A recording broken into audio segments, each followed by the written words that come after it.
Pada masa kini, pelajar kurang berminat untuk mempelajari sastra kerana pengajaran yang masih bergantung pada kaedah tradisional. Jadi, kumpulan kami telah memilih untuk menghasilkan satu produk, iaitu produk video animasi digital bersiri dalam gaya point of view iaitu POV.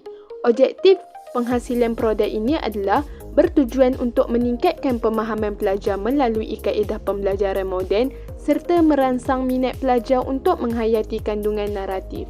Sasaran pengguna bagi produk ini pula ialah murid sekolah menengah khususnya murid tingkatan 4 dan tingkatan 5. Sekarang ni kita punya produk animasi kan POV kan. Jadi kita akan buat point of view berdasarkan nuansa. Ini dalam cerita dia. Tak tahu lah tapi aku pilih cerita nama Usina Masyarakat. Lepas tu jadi contohlah bayangan dia. Jadi kita punya produk animasi dia. Ada kita akan pilih POV lah. Kita punya POV ni kan. Yang kita ambil tajuk tu kita ada dalam apa tu? Anime episode ni kita akan pecahkan dia ikut pada dalam jalan cerita dia tu ada beberapa scene lah macam scene 1 ke 2.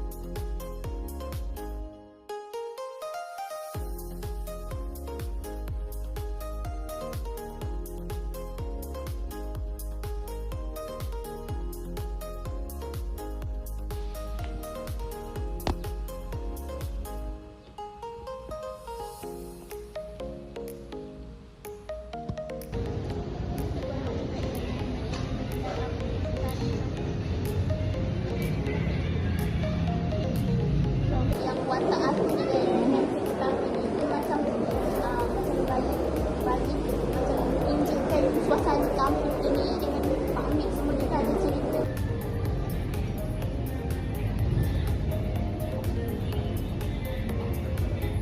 Dua kali yang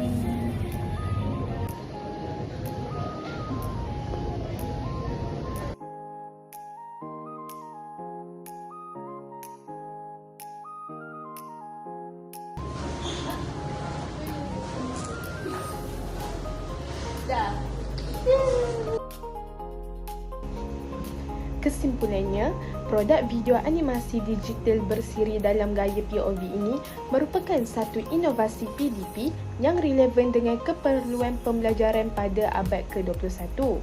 Pendekatan ini menjadikan pengajaran sastra lebih hidup serta memberi impak positif terhadap minat, kefahaman dan penlibatan aktif pelajar dalam pembelajaran sastra.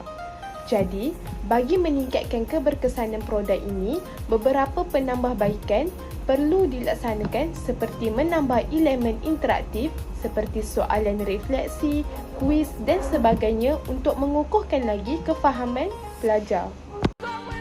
Sekian sahaja daripada kumpulan kami. Izinkan saya untuk membaca serangkap pantun. Bahasa indah menyentuh jiwa, cerita syarat, nilai dan pedoman.